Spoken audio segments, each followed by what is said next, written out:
Como o vaso do oleiro, que o oleiro fazia de barro, se lhe estragou na mão, tornou a fazer dele outro vaso, segundo bem lhe pareceu. Irmãos, isso aqui é maravilhoso. Porque o oleiro estava ali entregue na sua obra, ele estava ali trabalhando o barro, mas em um momento do seu trabalho, alguma coisa aconteceu ali, que aquele vaso se estragou. E aí nós temos que entender, irmãos, que nós estamos nas mãos de Deus, e Deus ele está trabalhando conosco, mas há momentos da nossa vida em que alguma coisa nos distancia de Deus, e esse barro, essa obra de Deus que Deus está trabalhando ali, por um momento ela entra em deformidade. Por causa do pecado, ou da nossa desatenção, ou da nossa independência, que é criada por nós, nos bens que nós adquirimos, e viramos as costas para Deus. Mas nós só vamos perceber que nós precisamos de Deus quando a dificuldade vem, quando a doença vem, aí nós corremos aos braços do Pai, clamando por misericórdia, mas quando não está tudo bem, alguma coisa acontece nesse percurso, nessa caminhada, que vem a nos deformar, porque em algum momento nós falhamos com o nosso Criador.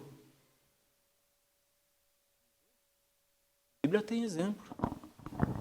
No momento de dificuldade, onde não tem o que comer, Abraão, o amigo de Deus, ele vai para o Egito. E quantas vezes na nossa dificuldade nós vamos buscar ajuda lá fora, antes de ir aos pés do Senhor? Abraão desce para o Egito, sim, e é repreendido pelo ímpio, porque lá ele esconde aquilo que realmente a sua esposa é para ele.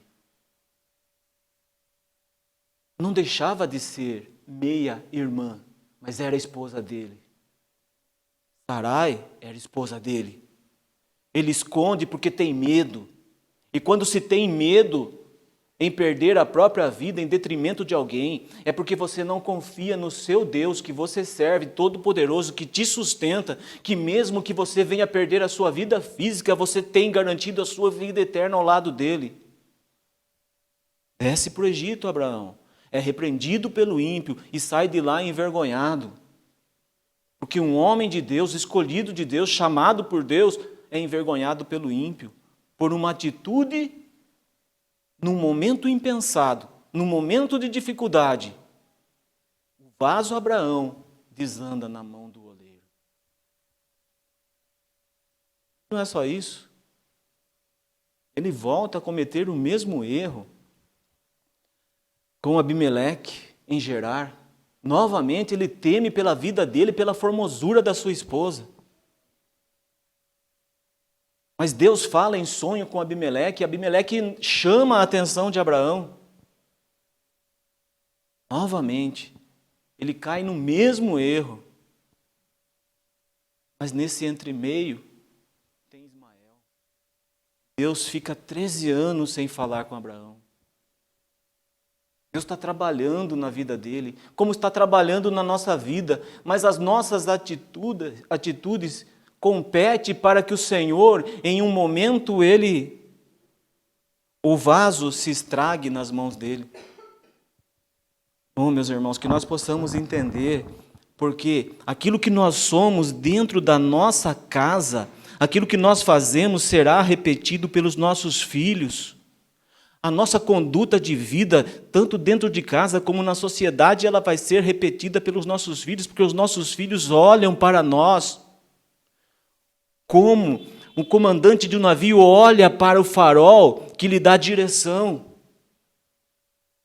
E os nossos filhos podem acertar ou errar de acordo com a nossa conduta, porque Isaac procede exatamente como seu pai. E com Abimeleque ali em Gerar, rei dos filisteus, ele comete o mesmo erro, dizendo que Rebeca era sua irmã. É repreendido pelo ímpio, porque Deus, por misericórdia, vai lá e fala em sonhos com Abimeleque. Então, irmãos, que nós possamos aprender, porque a palavra de Deus ela é verdadeira, santa e única para nós, e nos dá exemplos para nós seguirmos ou não. E Deus está trabalhando conosco. E Lucas vai dizer que 2 discípulos estão voltando para Emaús, homens de dura serviço que duvida daquele que serve, do Deus Todo-Poderoso. Eles estão voltando para Emaús. E quando Jesus está do lado deles, é certo que Jesus não se deixa conhecer por eles, mas quando Jesus pergunta o que eles estão debatendo, eles meio que repreendem aquele Jesus e diz: tu és o único que estando em Jerusalém não sabe dos últimos ocorridos na cidade? De Jesus o Nazareno, que era para ter nos livrado, para nos dar livramento da escravidão de Roma. E disseram que ele ressuscitaria no 3º dia, e já é o 3º dia. Homens de dura serviço, homens que precisam ser trabalhados por Deus.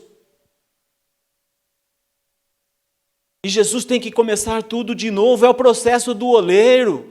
O vaso desanda nas mãos dele, ele tem que começar tudo de novo. E Jesus começa tudo de novo com aqueles 2 discípulos, começando desde Gênesis, a criação do mundo, tudo. Jesus fala tudo novamente. E quando Jesus se revela a eles, aí sim eles entram em si. O que nós fizemos era para nós ter ficado lá. E no caminho eles vão debatendo, não é que o nosso coração ardia quando ele no caminho nos expunham a palavra? Oh, irmãos, alegria é poder ouvir a palavra de Deus. Mas muito mais alegria ainda é quando nós ouvimos a voz de Deus. É quando nós temos a certeza que Deus falou conosco.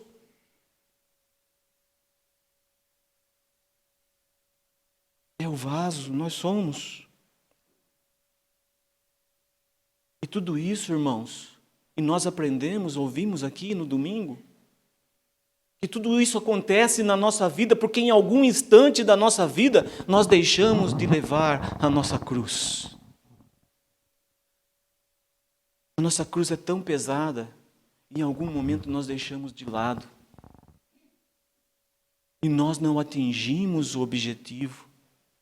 Nós erramos. E aí o pai que nunca deixa de trabalhar, o filho que nunca deixa de trabalhar tem que começar tudo de novo conosco também.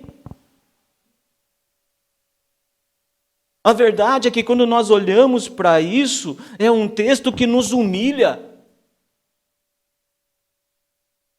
Que nós poderíamos estar mais próximos do Pai, mais juntinhos do Pai. Mas nós nos distanciamos do Pai.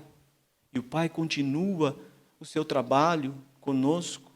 E em momentos recomeça tudo de novo. Mas é maravilhoso, irmãos, porque nós entendemos que Deus, Ele não despreza, Ele não desiste de nós.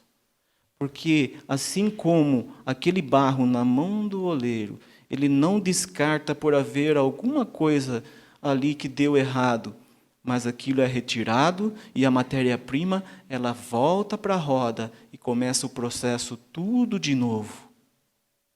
E assim é conosco também. E aí nós vamos entender que o mundo pode nos rejeitar porque ele não nos conhece. E o próprio Jesus disse, o mundo não os conhece porque eles também não me conheceram. O mundo pode nos descartar, mas o Senhor não nos joga fora. O Senhor continua insistindo conosco. Todos os dias da nossa vida, todos os instantes da nossa vida aqui, o Senhor insiste conosco.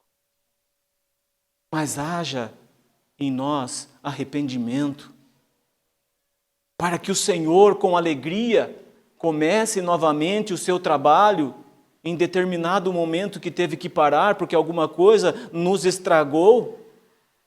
Nós, pó, barro que somos, mas que haja arrependimento em nós. Imagine Davi, quanto ele errou, mas ele se arrependia e o arrependimento era verdadeiro. Deus nunca desiste de nós. Nunca. Tem exemplo? Pedro. Pedro era aquele que estava à frente, ele chegava primeiro, ele corria mais do que os outros, ele conhecia tudo na sua vanglória, embasado naquilo que ele era. Quando Jesus diz para eles, olha, importa que eu vá para Jerusalém, eu vou ser preso, eu vou ser açoitado, eu vou ser crucificado, ele diz, não, Senhor, tem compaixão de ti, não faça isso, Senhor, de modo nenhum isso vai acontecer contigo. Não era ele que estava falando, mas aquele que estava nele. Jesus diz, olha, arreda-te de mim, Satanás. Tu não cogitas as coisas de Deus, tu cogitas as coisas dos homens. Mas Pedro está ali. Pedro está ali. E Jesus está trabalhando com ele. Em outro determinado momento ali, Jesus fala, olha Pedro, o diabo pediu para peneirar você, mas eu já orei para você, para que você não desfaleça. E quando você voltar desse transe que você vai passar, fortaleça os outros com a experiência que você vai adquirir nessa sua dificuldade. E ele fala, não, Senhor, eu estou pronto para ir contigo, onde o Senhor for. Se o Senhor for para a prisão, eu estou pronto para ser preso contigo. Se o Senhor for para a morte, eu estou pronto para morrer contigo. O Senhor fala, não, Pedro. Ainda essa noite, antes que o galo cante 3 vezes, tu me negarás. 3 vezes tu me negarás, antes que o galo cante. Pedro está sendo trabalhado. E o Senhor não desiste dele, não. Porque no momento em que Jesus está ali sendo preso ali, eu não diria preso, mas ele está se entregando àqueles soldados ali, porque o próprio Jesus repreende os seus, olha, se eu quisesse eu orava ao Pai e ele me mandaria legiões de anjos ao meu favor, não.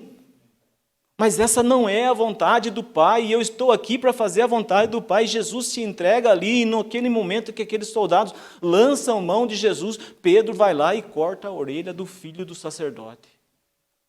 E Jesus o repreende ali.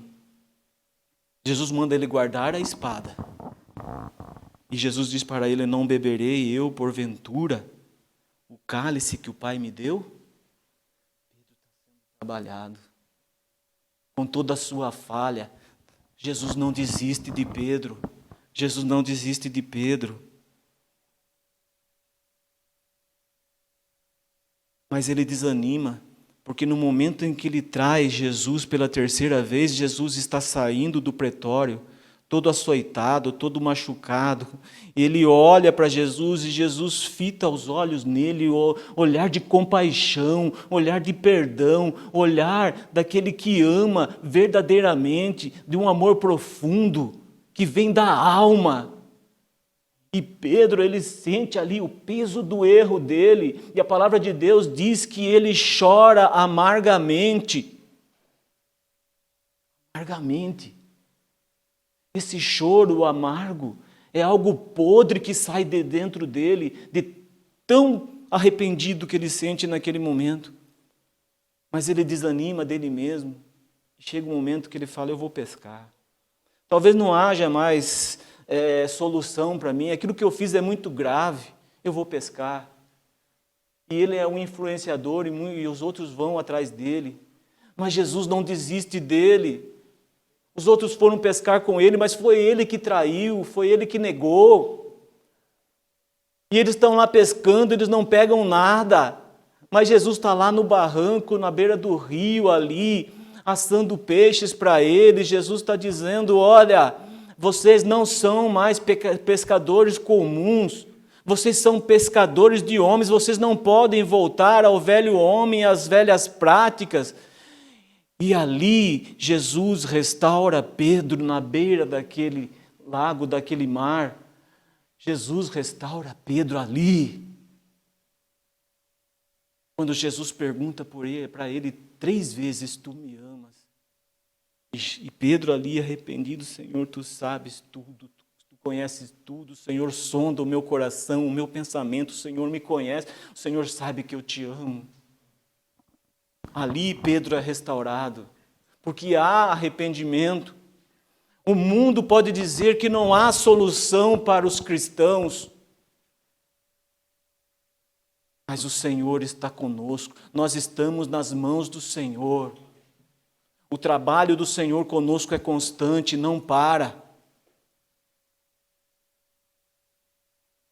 Porque o Senhor é fiel em cumprir a sua palavra. E Jesus diz, olha, todo aquele que o Pai me dá, esse virá a mim, e o que vem a mim de modo nenhum lançarei fora, porque eu desci do céu não para fazer a minha vontade, e sim a vontade daquele que me enviou, e a vontade daquele que me enviou, ou seja, o Pai é essa, que nenhum eu perca de todos aqueles os que Ele me deu.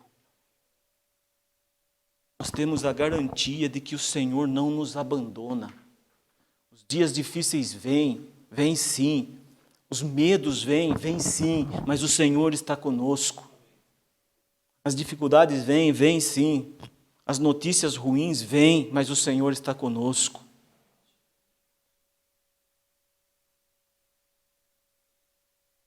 Então veio a mim a palavra do Senhor, não poderei eu fazer de vós como fez este oleiro, ó casa de Israel. Diz o Senhor, eis que como barro na mão do oleiro, assim sois vós na minha mão, ó casa de Israel.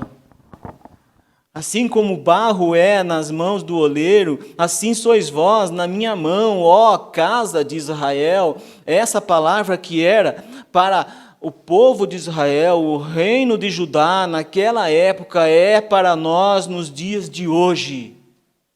Quando nós entendermos que hoje o Senhor trabalha com a igreja, quando nós entendermos que nós somos filhos de Deus por causa do Filho de Deus, e que o Senhor está disposto a trabalhar conosco, e nós nos entregarmos por inteiro nas mãos desse oleiro maravilhoso que é o nosso Deus, e nós vamos então ser transformados e conformados à imagem do Filho dele. Porque essa palavra de Deus diz, Jeremias diz, olha, o vaso que se estragou, o oleiro pegou a matéria-prima e tornou a fazer dele outro vaso, segundo bem lhe pareceu. Ou seja, o oleiro, quando trabalhava o barro ali, ele já tinha o projeto na sua mente do que se tornaria aquele barro. E é conosco também, porque nós fomos predestinados antes da fundação do mundo e o nosso destino já é certo. Basta nós obedecermos à voz do Senhor, ouvirmos a voz do Senhor, atentarmos para a voz do Senhor e caminhar segundo a voz do Senhor, para que Ele possa trabalhar conosco e trabalhando conosco nos conforme a imagem do Seu Filho. E essa é a vontade do Pai.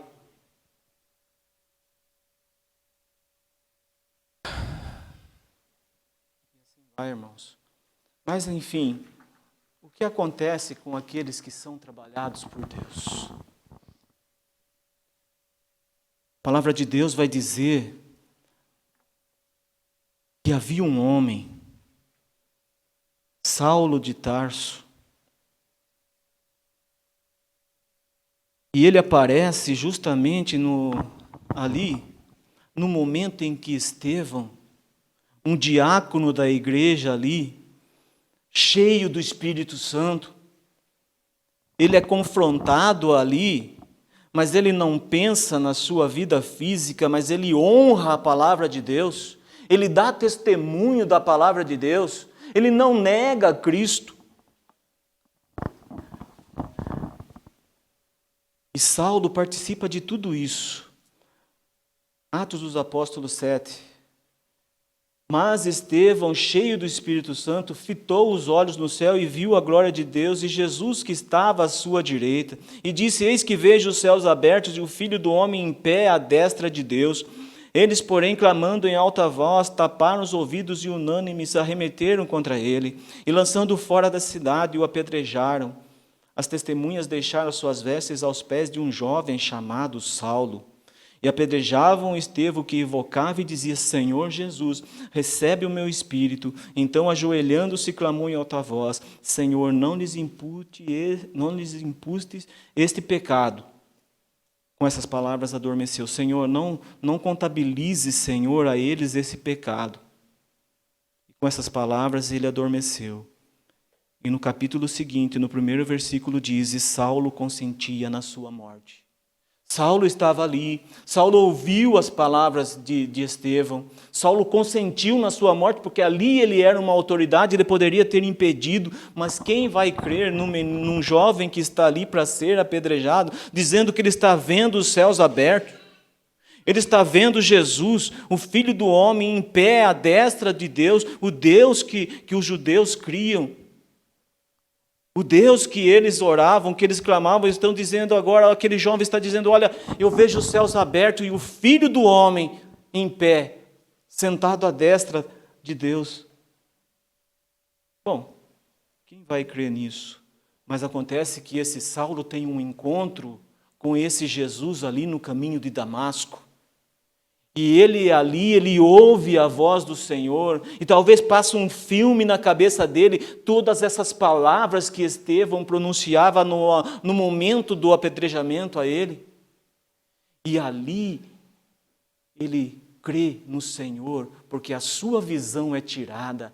E o Senhor diz para ele: agora você vai lá, na rua direita ali, e Ananias vai orar para você. E ele é conduzido ali, porque agora ele não vê, ele é cego. E o Senhor agora tem que conversar com Ananias, sabe por quê?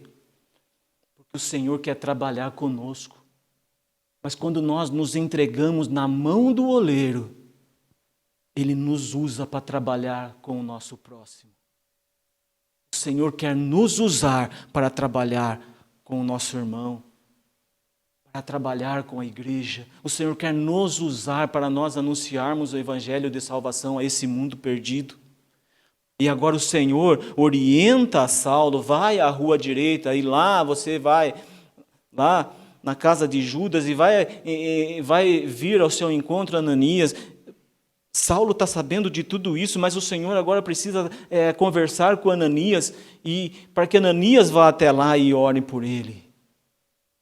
E Ananias ali até ele tenta assim: olha, não, a gente tem sabido de todos os males que ele tem feito em Jerusalém, ele tem perseguido, e aqui ele vem com cartas que dá autoridade a ele para caçar os cristãos, para nos matar até, para nos prender, nos matar. Então tem tudo isso, mas o Senhor diz para ele: olha, vai, Ananias, porque este é para mim um instrumento escolhido. Em algumas traduções está dizendo um vaso escolhido, para levar o meu nome perante os gentios e reis, bem como perante os filhos de Israel, pois eu lhe mostrarei quanto lhe importa sofrer pelo meu nome. Quanto que nós estamos sofrendo pelo nome do Senhor?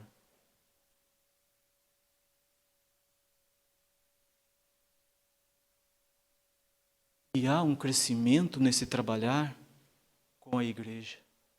Há um crescimento na vida cristã. E quanto mais nós nos despimos das nossas arrogâncias, daquilo que nós somos diante da sociedade, mais o Senhor nos enche do seu Santo Espírito, e a nossa vida começa a ser ascensional, e nós começamos a ter uma relação mais próxima do nosso Criador. E assim acontecia com Paulo. E o tempo não permite mais, mas em Filipenses ele está orientando, Deus está usando a vida dele, e ele escreve e diz: olha, porque a circuncisão somos nós que servimos a Deus em espírito. Ele está dizendo palavras que conduzem ao povo a Cristo, e nos gloriamos em Jesus Cristo e não confiamos na carne. Ainda que também podia eu confiar na carne, se algum outro cuida que pode confiar na carne, ainda mais eu, circuncidado ao 8º dia, da linhagem de Israel, da tribo de Benjamim, hebreu de hebreus, segundo a lei fui fariseu, segundo o zelo fui perseguidor da igreja, segundo a justiça que há na lei, irrepreensível, mas o que para mim era ganho, reputei-o perda por Cristo. Esse é o trabalho de Deus na vida dos filhos de Deus. Esse é o trabalho que Deus quer realizar conosco. Mesmo que para isso precise nos quebrar e fazer novamente, começar novamente, mas o Senhor não desiste de nós, irmãos. O Senhor não desiste dos seus. Precisamos entender isso. Mas não é porque o Senhor não desiste de nós que nós temos que andar de qualquer maneira, não. Hoje lá no trabalho, lá minha esposa disse que uma cliente disse para ela que hoje nós vivemos na era da graça e nós não precisamos fazer nada, não. Nós não precisamos fazer nada de acordo com aquilo que nós venhamos fazer, pensando que aquilo que nós fazemos vai nos justificar diante de Deus, não. Mas aquilo que for para glorificar o nome do Senhor, isso nós devemos fazer como filhos de Deus. E Paulo está instruindo Timóteo e ele diz: tu, porém, tens seguido de perto o meu ensino. Você, Timóteo, você está perto de mim, você está seguindo de perto o meu ensino, o meu procedimento, o meu propósito, a minha fé, a minha paciência, o meu amor, a minha perseverança. Você tem seguido de perto, Timóteo, as minhas perseguições e os meus sofrimentos, quais aconteceram em Antioquia, Icônio e Listra, que variadas perseguições tenho suportado, Timóteo. Que variadas perseguições tenho suportado. Lá em 2 Coríntios relata muito mais. Mas uma coisa eu te digo, Timóteo, entretanto, de todas elas, o Senhor me livrou. O Senhor me livrou de todas elas. E o que o Senhor faz? Qual é a vontade de Deus em trabalhar conosco? Onde que o Senhor quer que nós cheguemos? É onde esse servo do Senhor chegou. Que ele, continuando escrevendo para Timóteo, ele diz: olha, Timóteo, na primeira prisão lá, ele sabia e tinha certeza que ele ia sair. Mas aqui nessa, ele tem certeza que ele vai ser decapitado, e ele diz: olha, Timóteo, quanto a mim, estou sendo já oferecido por libação, e o tempo da minha partida é chegado. E é aqui que o Senhor quer que nós cheguemos, irmãos. Quando o nosso tempo aqui estiver se findando, seja nós sabedores do tempo ou não, mas que em todos os dias nós possamos dizer, assim como Paulo disse, sabedor que o tempo dele aqui já havia terminado, ele já estava sendo oferecido por libação. Ele diz: olha, combati o bom combate, completei a carreira, guardei a fé. Já a coroa da justiça me está guardada, a qual o Senhor, reto juiz, me dará naquele dia, e não somente a mim, mas também a todos quanto amam a sua vinda. Se essa palavra não é para nós, irmãos, então o que nós estamos fazendo aqui? O que nós estamos fazendo aqui? Se essa palavra não é para nós, se nós não entendermos que essa é a palavra de Deus, mas o Senhor manda o povo no deserto para que o povo conheça a dureza do seu coração. E é possível dizer, irmãos, que não há possibilidade nenhuma do Senhor trabalhar conosco, se nós não entendermos quem nós somos na essência da palavra de Deus. Não há maneira nenhuma. O Senhor não vai trabalhar conosco enquanto nós estivermos resistindo à palavra dele e nós não entendermos que nós somos pó e que um dia nós tornaremos para lá. Mas quando nós tornarmos para lá, que nós sejamos como Paulo. Combati o bom combate, completei a carreira, guardei a fé. Graça e paz.